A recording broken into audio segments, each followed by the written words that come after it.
안녕하십니까. 건알지 5강, 평생 요요 없는 디톡스 다이어트를 시작하도록 하겠습니다. 여러분들 지난주 잘 지내셨나요?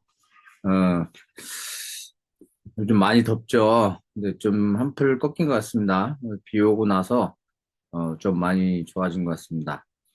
우리가 다이어트는 평생 한다고 하죠? 근데 여성분들은 솔직히 매일 하루 종일, 평생을 그렇게 생각을 하십니다.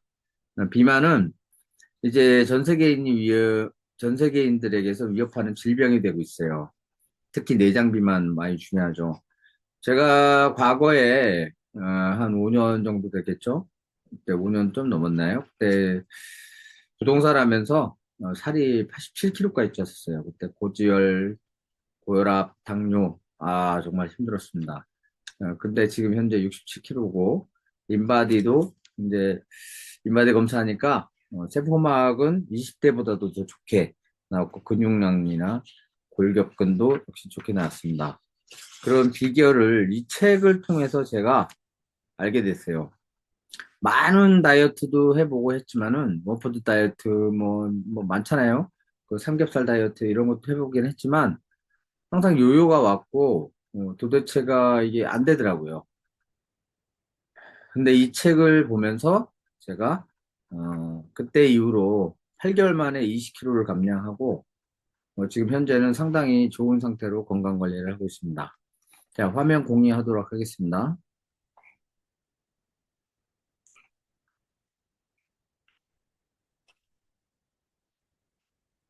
음,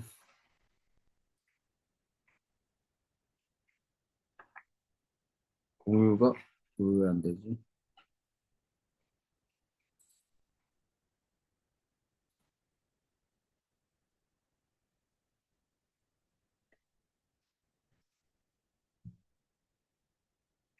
죄송합니다. 자, 공유하도록 하겠습니다. 예. 음,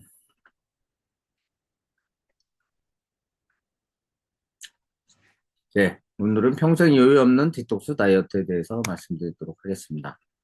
오늘은 내장 비만의 원인, 그다음 디톡스가 뭔지, 그다음 디톡스 다이어트에 대해서 자세하게 설명하고, 비만의 원인에 대해서 말씀드리도록 하겠습니다. 저의 과거죠. 겁나 살쪘죠? 솔직히 발톱을 못 깎을 정도로 힘들었습니다. 근데 지금 현재는 상당히 좋은 상태가 되었죠. 이제, 내장 비만에 대해서 말씀드리겠습니다. 비만이라는 거는 뚱뚱한 몸을 떠오르지만 서쪽에 비만 여러 종류가 있습니다. 보통 비만은 신체 구성에 따라서 필요한 지방보다 지방이 더 많은 상태. 그러니까 남성은 체지방률이 15% 이내여야 되고 여성은 25% 이내가 건강하다고 할 수 있는데 이 체지방률이라는 것은 몸무게에서 지방이 같이 차는 비율을 말하는 겁니다. 그래서 20% 이상, 남자는 체지방률 20% 이상이면은 안 좋고요. 여성은 체지방률이 35, 33% 이상. 여성분들이 좀 지방이 많죠. 왜냐면 그 아이 때문에 그렇고, 뭐 피하 지방, 뭐 10도 크고, 뭐 그렇습니다. 그래서 내장 지방은 뱃속에 축적되는 지방으로서 질병의 원인이 됩니다. 비만은 지방에 따라 또 과다 축적되어 생기는데요. 내장형 비만은 성장기에 정상 체중 또는 저체중이다가 성인이 되면서 체중이 늘어날 때 팔과 다리는 가늘어지고 뱃속에 지방이 축적되는 것이 특징입니다. 뱃속에 축적되는 지방이 내장 지방이라면 이 내장 지방의 혈류에 섞여 있는 혈액은 탁하게 되겠죠.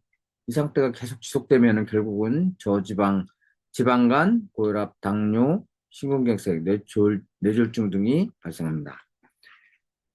정말 내장 지방이 만병의 근원이죠. 어, 그래서 이렇게 되는 겁니다.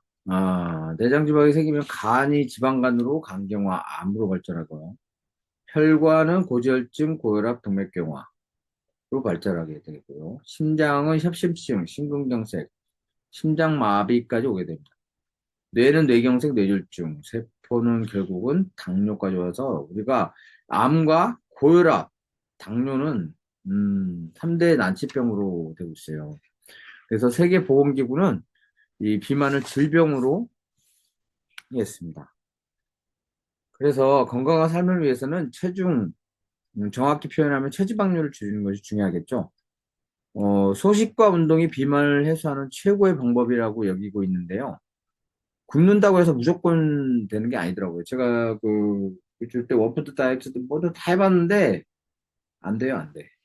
결국 요요 현상이 와서 다시 120% 이상이 살이 더 찌게 되더라고요.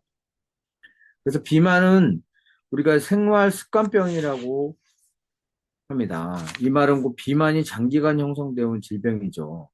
저도 이제 그 부동산을 하면서 3년 동안에 장기간에 걸쳐서 운동 못하고 계속 앉아있고, 뭐, 저녁에 야식하고, 거의 쇼파하고 누워 지냈죠.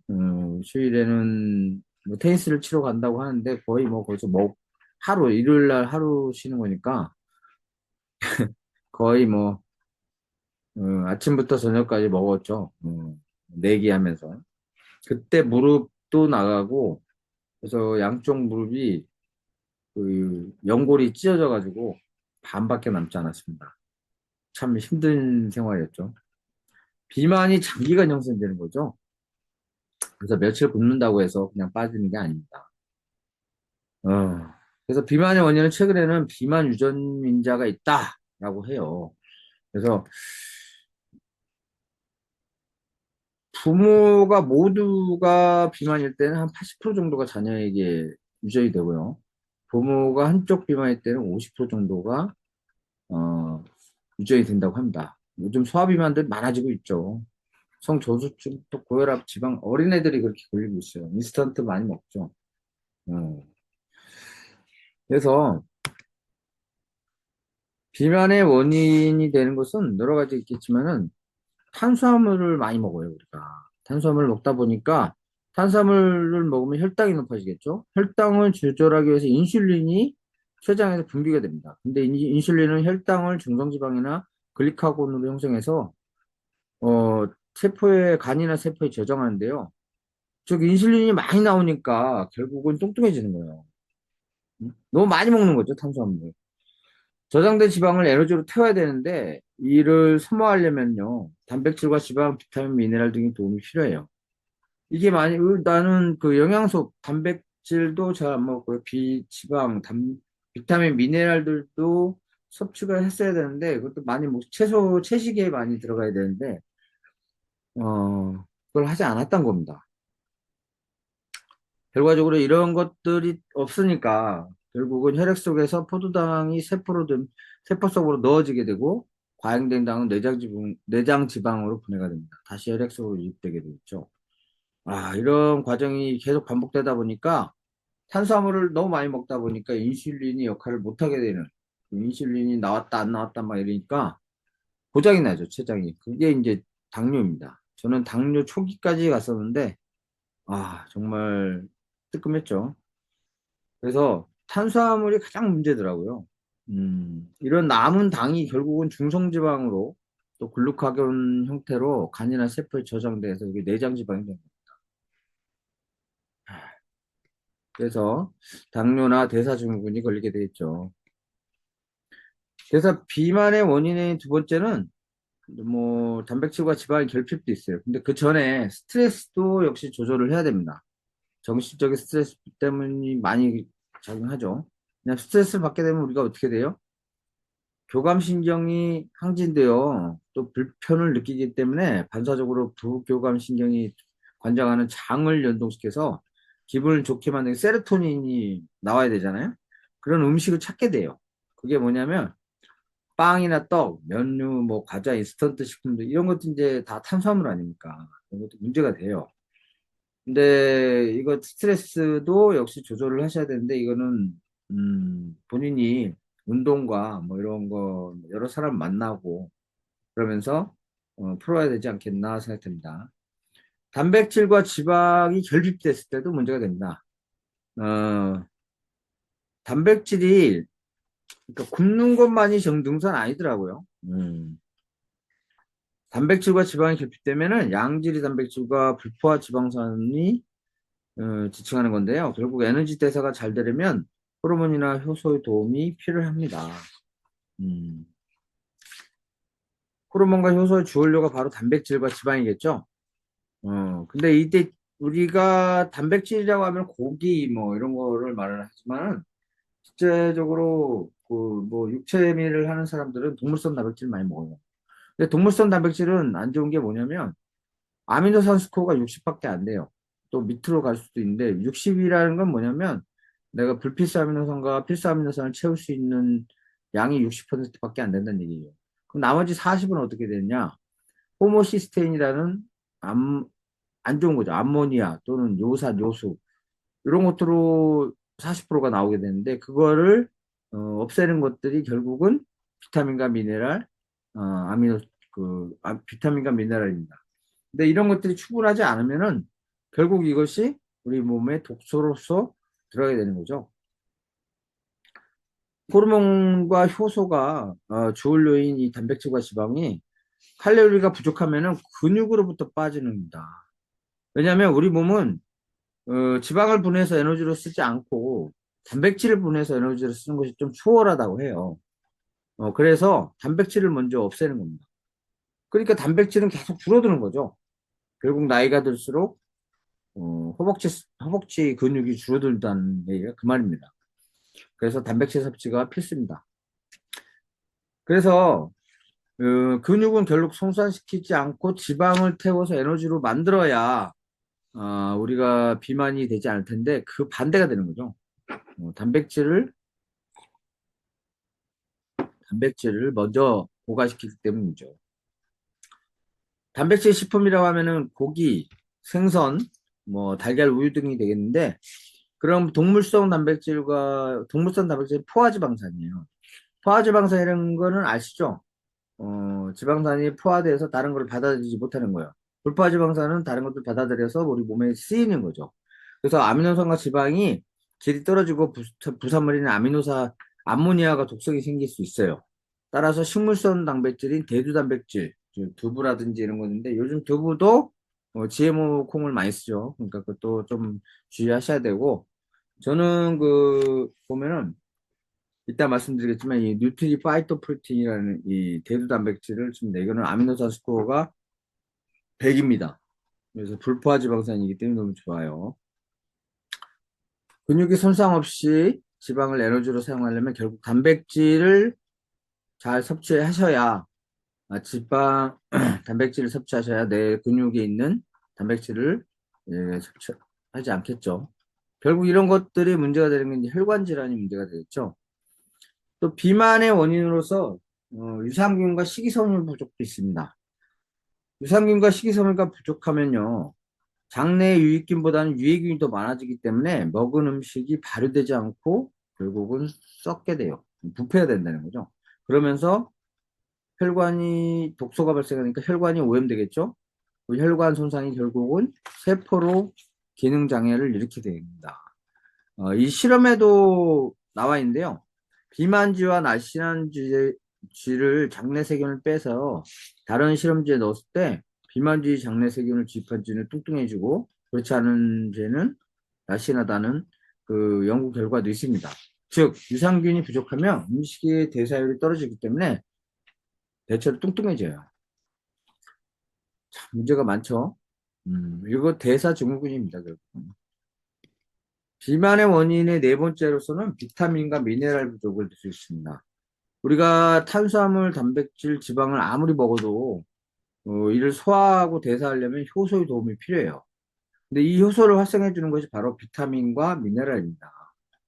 에너지원으로 전환되는 즉 탄수화물은 포도당으로, 단백질은 아미노산으로, 지방은 지방산으로 분해되면서 우리가 비타민과 미네랄이 부족하면은 결국 이것이 불완전 연소되어서 독소가 발생이 돼요. 전 시간에도 말씀을 드렸지만은 그 독소들이 발생을 하면 결국 어떻게 돼요? 혈액이 탁해지면서 결국은 안 좋아지겠죠. 그래서 좋은 비타민과 미네랄, 천연을 먹어야 됩니다. 미네랄은 물 속에 제일 많아요. 물이 한 100여 가지 정도가 미네랄이 있다고 하는데요. 우리가 물 요즘에 다음 시간에 얘기하겠지만은 그 물을 완전 걸러내는 역삼투압 방식을 쓴 뭐 청모, 웅모걸 많이 쓰기 때문에 솔직히 별로 좋지 않습니다. 여러분, 자, 그리고 다음으로는 비만 근육과 운동이 또 부족합니다. 근육은 위에 네 가지를 먹었지만 다른 내용이 좀 다른데요. 우리 몸에 근육이 부족하면 기초 대사량이 떨어지게 됩니다. 기초 대사량은 생명을 유지하는데 필요한 에너지를 말하는데요. 보통 전에 에너지 대사의 70%를 차지하게 돼요. 나머지 30%는 일도 하고 음식을 먹고 소화도 시키는 그런 쪽으로 쓰이게 되죠. 근데 나이가 들면서 단백질도 부족하고 운동까지 안 하면 근육이 약해지겠죠. 기초대사량도 떨어지게 돼요. 그래서 기초대사량은 생명을 유지하는데 필요한 최소한의 에너지라고 볼 수 있어요. 전에 제가 기초대사량이 한 1000 정도밖에 안 됐었는데 지금 1500 정도가 넘어가더라고요. 그래서 젊은 시절에는 식사량을 많이 먹어도 효소가 많고 뭐 이런 것이 있어서 기초대사량이 높기 때문에 살이 안 찌는데요. 근데 그걸 계속 더 먹어요. 유지하거나 이래야 되는데 더 먹으면 기초대사량이 줄어드는 상태에서 에너지 소비율까지 감소하니까 그대로 살이 찌게 됩니다. 에너지로 소비되고 남은 부분 바로 비만의 원인이 되겠죠. 이걸 나이살이라고 해요. 다이어트를 하더라도 근육을 약화시켜서는 안 되겠죠? 그래서 근육을 약화시키지 않기 위해서는 단백질을 꾸준히 섭취하시고 운동을 꾸준히 하시는 것이 중요합니다. 양질 단백질은 동물 단백, 동물성 단백질이 아니고 100% 식물성 단백질을 드시는 게 좋아요. 동물성 단백질은 아미노산 스코어가 60이기 때문에 40 정도가 안 좋은 게 나온다고 했죠. 그래서 그 아미노산 스코어가 100이라는 거, 대단백질은 100이라는 건 완전히 필수 아미노산과 불필수 아미노산이 다 들어있다는 얘기죠. 그래서 운동을 꼭 해야 됩니다. 그리고 근육을 쓰지 않으면 퇴화되겠죠. 저도 옛날에 그 무릎 연골이 다 찢어져가지고 무릎 한 달 이상을 그 운동을 못했어요. 그랬더니 다리가 한쪽이 완전히 쫙 빠지더라고요. 그래서 거의 뭐 근육량이 엄청 뭐 얇아져가지고 걷는 것도 힘들었어요. 양쪽 다 그러니까 한쪽 오른쪽이 먼저 되고 그 뒤로 2년 뒤에 이제 왼쪽이 됐는데 이대로면 죽을 것 같더라고요. 그래서 아예 부동산을 처분하고 제가 다이어트에 나섰죠. 하루에 30분, 주 3회 정도는 40분 이상 규칙적인 운동을 해야 우리가 좋은 몸 상태를 유지할 수 있다고 합니다. 자, 그러니까 비만의 원인은 결국 탄수화물 과다 섭취와 양질의 단백질과 지방이 결핍된 상태. 배가 제 건 아니에요. 네. 유산균과 식이섬유 부족도 들어가고 비타민과 미네랄 부족, 근육과 운동의 부족도 다 들어갑니다. 제가 이걸 다 했다는 거죠. 그러니까 무조건 다이어트는 뭐 안 먹고 운동한다 이건 아니더라고요. 그래서 내 몸이 충분한 영양소가 없으면은 몸은 위기감을 느껴요. 그래서 위기감을 느끼면서 그거를 뭐 먹으면 축척을 하더라고요. 축척을 한대요. 축척해서 그걸 써야 되는데 그걸 쓰지 않고 계속 중성지방으로 내장지방으로 만들다 보니까 결국은 비만이 되는 거죠. 그래서 비만은 질병입니다. 질병. 자, 디톡스 이제 본격적인 얘기인데요. 디톡스라는 거는 어, 건강의 척도는 질 좋은 식사와 원만한 배변 활동에 있다고 볼 수 있어요. 그래서 장에서 해독과 면역이 가장 중요한 역할을 하는데요. 지난 시간에도 장에 대해서 말씀드렸죠. 장에 노폐물과 독소가 쌓이면 안 좋아지죠? 장 점막에 누수가 생겨요. 누수 증후군이라고 하죠. 장누수 증후군. 그, 과민성 대장 증후군들이 많이 나타나고 있죠. 그래서 그 전장된 점막에 독소가 침투해가지고 결국은 오장육부와 세포를 손상시키는 질병을 야기하게 되는 거예요. 동의보감에도 나와 있죠. 장청내청이다라는 말이 있습니다. 장이 깨끗해야 머리가 맑아진다. 음식들이 소화되면서 어떻게 들어오냐면은 간문맥을 타고 간으로 전달돼요. 모든 것은 소장에서 다 해서 간을 거쳐가요. 왜? 거기에 독소를 없애야 되니까요. 그래서 이런 것들이 위와 이자, 소장, 대장들이 다 연결되어 있는 거예요. 이 운반하는 과정을 갖다가 우리는 간문맥이라고 해요. 그 소장으로 들어간 것이 간에서 혈액된 놓은 것이 노폐물을 해독한 뒤에 해독된 혈액을 간에서 혈액을 신장으로 보냅니다. 신장은 혈액 속에 남아있는 요소나 요산 등을 불러서 방광으로 내보내게 되어 있죠. 간에서 해독된 혈액은 폐로 전달돼요. 그래서 결국은 산소를 거기에서 공급받고 심장으로 가서 몸에 퍼지게 되겠죠. 이때 한 바퀴 돌고 온 혈액은 어디로 갑니까? 비장에서 한번 걸르고요. 이때 부족한 피가 생기면은 골수에서 혈액을 생산하게 됩니다. 결국 디톡스라는 건 이 과정 속에서 체내에 독소가 유입되는 것을 막고 이미 쌓인 독소를 원활히 배출하는 인체에 정화된 질병을 예방하고 치료하는 것이 목적이 되겠죠. 정말 그래서 결국은 장이 깨끗해져야 간이 해독 기능 외에 대사 기능 여러 가지를 할 수 있다는 얘기입니다. 맑은 혈액은 결국 원활한 혈액순환을 말하면서 건강을 얘기하겠죠. 그 디톡스가 그래서 이제 이런 말도 있어요. 그 전에 말을 했는데 우리가 여성분들이 자궁 내막에 어혈이 생기거나 이러죠. 아기를 낳고 나면 그 어혈이 다 빠져나가야 되는데 그 어혈이 온몸을 배출되지 않았을 때 결국 몸이 붓기도 하고 손발이 차갑게 되고 아랫배가 냉기를 갖게 돼요. 근데 남성들은 또 어, 술, 담배, 뭐 이런 인스턴트 식품에서 노출돼 있잖아요. 그러다 보니 아랫배에 냉한 기능이 냉한 체질이 되는 경우가 많습니다. 저도 옛날에 그 비만일 때 손발이 차고 배가 냉기가 있어가지고 뭐만 먹으면은 설사를 했어요. 그냥 뭐 술도 뭐 먹게 되니까 소주 뭐 결국 찬 음식을 많이 먹었죠. 소주나 뭐 맥주. 그러다 보니까 냉기가 계속 있더라고요. 냉한 체질이 됐다는 거죠. 그러다 보니까 몸이 안 좋아지더라고요. 그래서 체내 어혈과 독소를 제거하는데 중점을 뒀던 것입니다. 뭐 단식을 하거나 식이요법을 하거나 뭐 영양요법 등을 했었는데 이따 디톡스 내용이 나올 겁니다. 결국은 이런 어혈과 독소를 빼내는 것이 가장 중요하겠죠.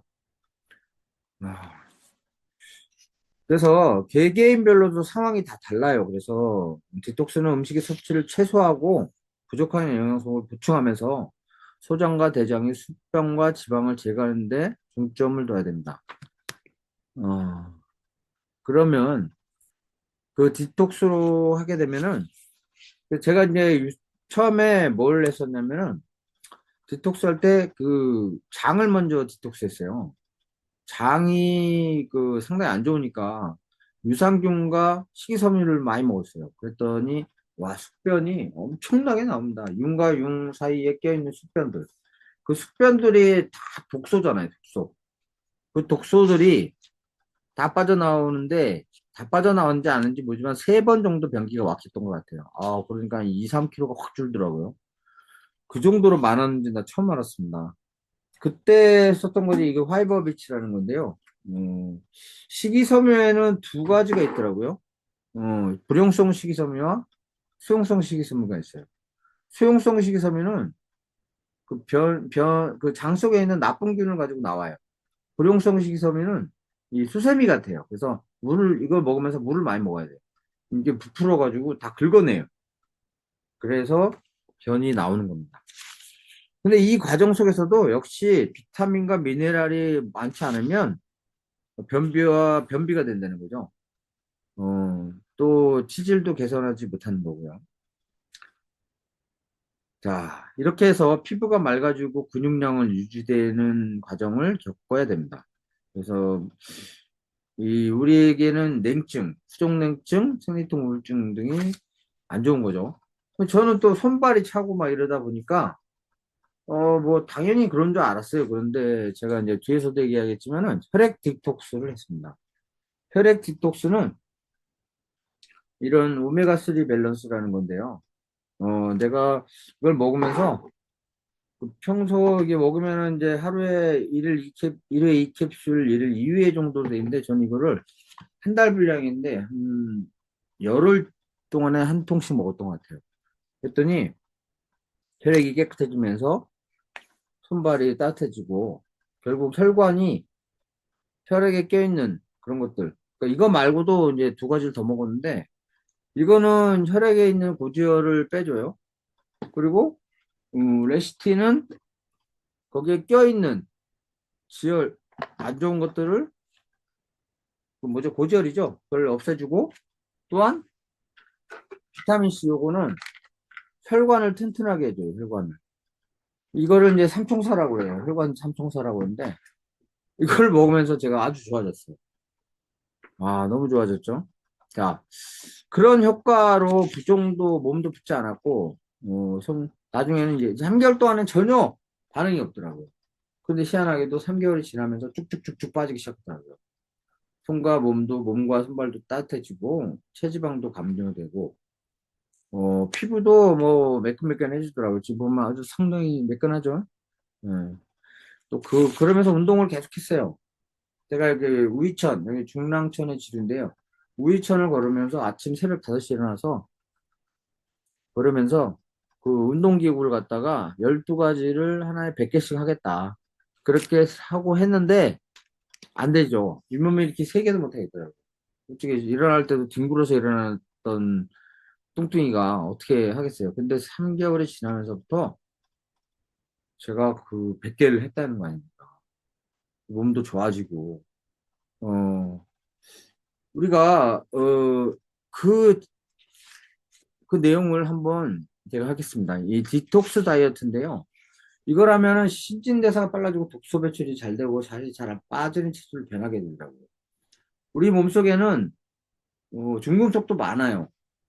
호흡독이 있었죠. 그때 공기가 안 좋고 뭐 이러니까 각종 매연이나 분진 이런 것들이 이제 우리 몸속에 들어가게 되겠죠. 그런데다가 인스턴트 식품 많이 먹죠. 그다음 육류, 분식류, 뭐 인공 감미료, GMO 식품 많이 먹다 보니 결국 스트레스와 함께 우리가 살이 찌게 돼요. 근데 이거 디톡스를 하고 나니까 거기에서 모든 독소를 다 빼내고 나니까 엄청 좋더라고요. 이 디톡스 다이어트는 그 원리가 있어요. 333 디톡스라고 하는데 3일은 단식을 하고 아니, 무조건 단식이 아니고요. 3주 동안 3주 동안 일식을 합니다. 3개월은 이식을 하는데 이게 자세한 거는 뒤에 보면 알 수 있어요. 이 신진대사를 저하시켜서 결국은 독소들이 많으면 만성질환에 걸리게 되겠죠. 신진대사를 저하시켜서 과체중으로 만들게 돼요. 그래서 다이어트에 대한 많은 관심이 있지만은 제대로 못하는 사람들이 많습니다. 하루에 3일은 단식을 하고, 이때 단식을 할 때도 무조건 안 먹는 게 아니고, 일식은 합니다, 일식은. 응? 근데 말 그대로 3일간 밥이나 빵 등 식사를 하지 않고, 이때 단백질과 음료, 물 등을 섭취를 했어요. 각종 영양제를 다 먹었죠. 그래서 칼로리는 최소화하고 근육은 빠지지 않기 때문에 식물성 단백질을 꼭 먹어줘야 됩니다. 영양제는 유산균, 식이섬유, 비타민, 미네랄 등을 먹는데 이따가 제가 먹었던 것들을 보여드리겠습니다. 근데 상당히 배가 고프죠. 상당히 배가 고파서 뭐 중간중간에 조금씩 뭐 먹기도 했어요. 도대체가 안 되더라고요. 처음에 갑자기 그러니까 우리 몸은 이게 희한하게 그 환경에 적응을 하더라고요. 3주 동안 또 일식은 단식 후에 현미채식으로 하고요. 여기서도 역시 식물성 단백질을 먹고, 여기에 식물성 단백질과 함께, 바드키라는 그 영양소가, 그 식사 대용이 있어요. 그걸 가지고 먹었어요. 그 최소한의 열량으로 유동 장의 부담을 줄여줬습니다. 장 점막이 또 재생되기 시작했고요. 어, 그러면서 점막시키기 위해서 효소, 유산균, 식이섬유 등을 많이 먹었습니다. 어, 자, 2주차에는 간을 쉬게 하는 건데요. 간은 영양소 대사에 해독, 지방 분해 등의 기능을 하는데, 지방 분해 등의 기능을 하는데, 음식을 적게 섭취해서 장을 쉬게 하고 영양소 대사에 힘을 쏟지 않고 해독과 지방 분해에 주력하도록 했습니다. 근데 영양대사의 최소화로 간을 쉬게 하는 해독력을 높인 거죠. 간해독, 간세포 활성화 등에 도움이 되는 비타민과 미네랄 등을 다량 섭취했죠. 그리고 나중에 3주차 때는 혈액순환을 위해서, 아까 말씀드렸죠, 이거. 삼형제, 레시틴, 비타민C, 그 다음에 세문오메가, 그거를 먹었습니다. 그러면서, 염증 치유가 됐고요. 엄청 좋아졌죠. 간 기능 해독 3주차에서 간 해독이 높아지며 이로 인해 깨끗한 혈액이 치유되면서 염증이 없어졌겠죠. 뭐 체지방이 그러니까 이걸 계속 하다 보니 결국은 적혈구가 전에도 말씀드린 3개월에서 4개월에 확 바뀐다고 하잖아요. 재생이 된다고. 3개월째 되면서부터 살이 빠지더라고요. 그전에는 살이 안 빠졌어요. 그러면서 이걸 계속해서 3달 동안에 이거를 이식을 하면서 지속을 했죠. 그래서 우리가 몸으로 디톡스 원리가 보면은요, 4시에서 12시 사이가 우리가 아침이죠. 아침에 12시 사이에 노폐물을 배설하는 시간이고요. 요즘엔 6시만 되면 탁탁탁 나와요. 배설이 돼요. 이때 운동을 하죠, 저는. 12시에서 8시 사이는 소화 시간이라고 해요. 8시에서 4시간은 해독 조절 시간이라고 합니다. 그래서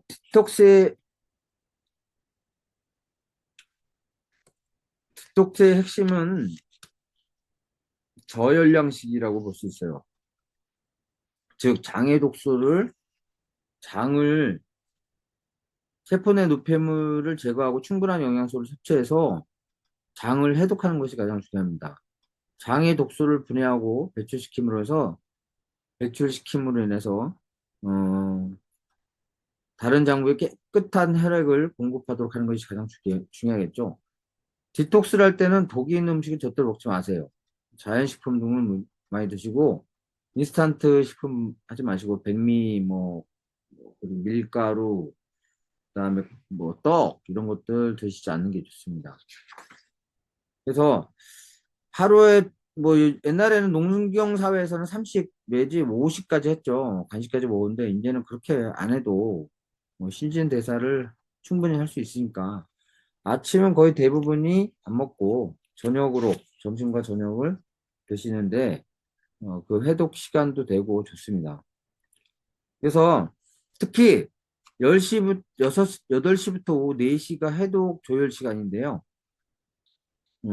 오전 4시까지죠. 해독 조절 시간인데, 특히 동양의학에서는 11시부터 3시 사이에 간과 쓸개가 조혈을 복구해주는 시간이라고 해요. 그래서 이때는 가급적 혈액이 간과 쓸개로 갈 수 있도록 누워있거나 잠자셔야 돼요. 이때는 딱 자야 11시 이유는.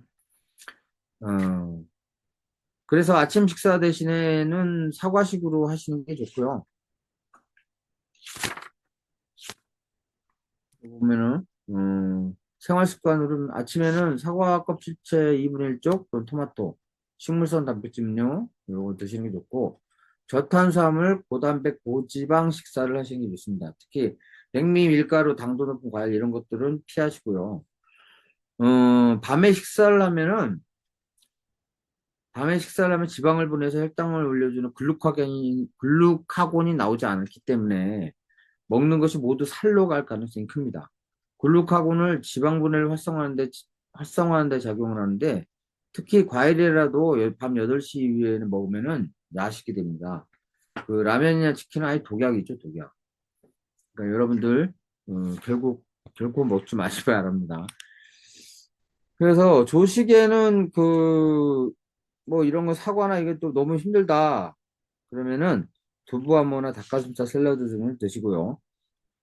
저탄수화물, 고단백, 고지방 식사를 하셔가지고, 하는데, 물은 여러분들 식사 전, 2시간 이전에 공복에 마시시고, 아침에 일어나면 미온수 먹잖아요? 한 잔 딱 먹으면은, 장에 있는 모든 세포들이 다 살아나기 시작한다고 해요. 그리고 저녁 식사 2시간 후에는 물 한 잔 정도가 해독 관리하는데 좋다고 합니다. 소변 보시고 이제 주무시면 되겠죠. 백미를 넣지 않은 현미식을 하는 게 가장 좋고요. 탄수화물보다는 저도 이제 저녁에는 너무 배가 고프니까 뭐 안 먹을 수는 없으니까 좀 두부를 많이 먹었던 것 같아요. 아우, 질리도록 먹었습니다. 질리도록. 근데 나중에 그 두부가 또 그리워질 때도 있더라고요. 뭐 이렇게 조리도 해보고 별가 했는데 처음에 그냥 먹었는데 안 먹히더라고요. 그래서 간장에 찍어 먹기도 하고 여러 가지 했습니다. 자, 근데 우유들을 우리 많이 드시죠? 근데 우유가 얘로 뭐 골다공증에 더 좋다고 하는데 이게 우유가 산성식품이래요. 그래서 낙농국가에서는 골다공증 환자가 더 많답니다. 반면 채식을 하는 사람들은요 골다공증이 별로 없어요. 우유는 완전 영양식으로 알고 있는데 실상 그렇지 않대요. 우유에는 칼슘이 생각보다 많지 않고 그 체내 흡수율이 떨어진다고 합니다. 왜냐면 그 젖소를 갖다 계속 임신을 시키니까 영양소가 불균형한 상태에서 계속 임신하게 되겠죠. 그래서 게다가 우유 지방은 가공 과정에서 산화되어서 과산화 지질이 되어버려요. 그래서 우유 단백질은 카세인으로 산에 의해 응고되고 소화를 방해한다고 합니다. 또한 그 우유를 먹고 싶다면 방목해서 기른 그런 가축에서 나오는 우유를 드시는 게 좋은데 또 이거 GMO로 만든 그 사료를 먹기 때문에 나 참 힘듭니다. 뭘 먹어야 될지 모르겠어요. 근데 먹어도 우리가 이것을 안 좋은 것을 없애기 위해서는 비타민과 미네랄이 충분히 있으면은 다 가능하다고 해요. 그래서 부족한 영양소를 보충해야 돼요. 옛날에는 솔직히 영양소가 많은 것들이 많았는데 그렇다 보니까 지금은 그 영양소를 건강기능식품으로 대체하고 있죠. 근데 건강기능식품도 문제가 되는 게 화학으로 되는 게 대량 생산되는 거는요 유기농이 아니에요. 뭐 유기농이 나중에 이제 뒤에 설명드리겠지만 정말 좋은 회사의 제품을 드셔야 됩니다. 특히 종합 비타민과 양질의 오메가3 정도는 계속 드시는 게 좋아요. 장에 안 좋으면 유산균이 식이섬유를 보충해주고 탄수화물 중심의 식사를 한다면 단백질 파우더를 좀 보충해 주셔야 돼요. 단백질 같은 경우는 제가 아까 말씀드렸죠, 이거. 근데 뒤에 한번 설명을 드릴게요. 특히 건강기능식품은 식사 중에 중간중간 드시는 것이 좋다고 합니다. 또 운동을 통해서 혈액순환에 배출하시고, 몸을 항상 따뜻하게 하시는 것이 좋습니다. 근력 운동과 유산소 운동을 같이 해주는 게 좋겠죠. 그 몸이 차가우신 분들은 또 혈액순환이 잘 안 되니까요. 온열요법을 통해서 혈액순환을 좋게 하시는 게 좋습니다. 제가 혈관 디톡스 할 때 썼던 겁니다. 마린 오메가3, 올레이 비타민 C. 마린 오메가3는 혈관을 깨끗하게 해주고요. 비타민 C는 혈관을 탱탱하게 해주고, 레시틴은 지혈이 껴있는 거, 그 찌꺼기를 없애주더라고요. 장 디톡스 이거 정말 중요합니다. 밸런스 위드인 365하고 화이버비치 식이섬유를 꼭 드셔야 돼요. 그래서 제가 아침에 이렇게 탁탁탁 해서 이런 걸 먹습니다. 더블 X라는 비타민과 미네랄 무기질이 다 미네랄과 식물 영양에서 골고루 들어있는 유기농으로 돼 있어요. 마이크로바이옴은 제가 병 검사를 해가지고 병 키트 거기다 변을 보내면 HM파마 지난주에 말씀드렸죠. 그래서 나에게 맞는 것을 마이크로바이옴 특화된 것을 만들어 주더라고요. 그것과 파이토프로틴하고 효소하고 섞어서 이렇게 통에다가 넣어서 먹고 아침에 이렇게 토마토와 같이 먹고 운동을 나갑니다. 그 외에 요 세 가지는 계속 먹고 있고요. 이거 제가 얼마 전에 어지럽더라고요. 그 뭐지? 기립성 저혈압에 걸려가지고 힘들었는데 병원 갔더니 뭐 약이 없대요. 뭐 칼맥디 먹고 칼슘하고 마그네슘 먹으라고 그래요. 그래서 칼맥디라고 해서 칼슘 마그네슘 붙어 있는 거 먹었더니 뭐 그냥 낫더라고요. 참. 자, 뉴트라이트 이 회사에 대해서 좀 알아볼 텐데요. 어,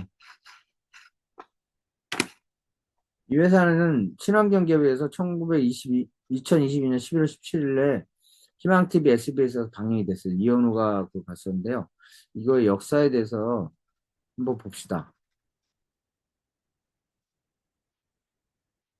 꼭 여러분께 꼭 알려드리고 싶었어요.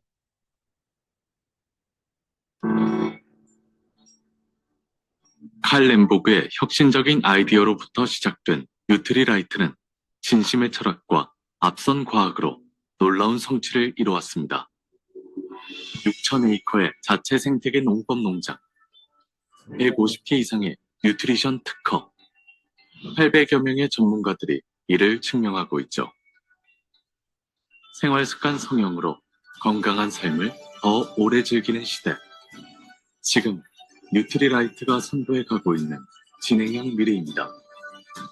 철학은 지키고 과학은 나아갑니다.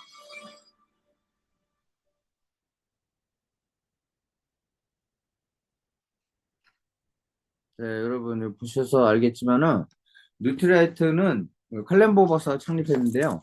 이분이 그 1935년에 창립을 했어요. 근데 그 전에 중국에 가가지고 문제가 생겨 그 수용 그때 중일 전쟁 막 이럴 때죠. 근데 수용소에 있었는데 이분들이 보니까 그 거기서 뭐 그 못도 갈아엎고 채식을 먹고 이렇게 살아나왔어요. 근데 중국을 가만히 보니까 개화가 되면서 잘 사는 사람들은 참 잘 먹고 있는데 사용화돼가지고 안 좋은 병에 많이 걸렸고, 그다음 농사를 짓는 사람들, 채식을 주로 했던 사람들은 병에 걸리지 않았는 걸 착안해가지고 모든 영양소는 식물에서 비롯되는구나, 라는 것을 해서 결국은 좋은 영양소를 구하려면은 씨앗부터 완제품까지 농장을 진짜로 직접 재배하는 수밖에 없겠다 해서 전 세계 농장이 한 4개 정도가 되는데요. 브라질에도 있고, 뭐, 미국에 2개 있고, 중국에도 있습니다. 근데 거기서 유기농으로 철저히 관리를 하고 있습니다. GMP 명예의 전당에까지 있었고요. 지금 90주년 동안에 더블 X 아까 말씀드렸던 거는 세계 1위입니다. 정말 좋은 회사 거니까 여기 믿고 드셔도 될 것 같습니다. 자, 디톡스를 위해 아침 식사로 권장하는 과일은 무엇일까요? 아까 뭐였죠? 사과 또는 토마토. 식사 중 물 마시는 거는 식사 전, 전후, 공복 상태에서 드시는 게 좋고요. 혈액순환을 돕기 위해 디톡스와 함께 실천하면 좋은 습관은 운동과 원활요법이겠습니다. 자, 질문은 그 단톡방에서 다시 올려주시기 바라고요. 이번 주에는 아침 공복에 이런 3가지 정도를 실천해 봅시다. 물 먹기, 공복에 토마토, 사과 먹기, 주 3회 가벼운 유산소 운동하기 한번 해봅시다. 그리고 다음 주에는 물 중요하죠. 우리 몸의 70%가 물인데요. 그 물에 대해서 한번 알아보도록 하겠습니다. 네, 이번 시간 여러분 많은 도움이 됐는지 모르겠는데요. 항상 건강 관리 잘 하시고 좋은 다음 주에도 또 만나도록 하겠습니다. 여러분, 감사합니다.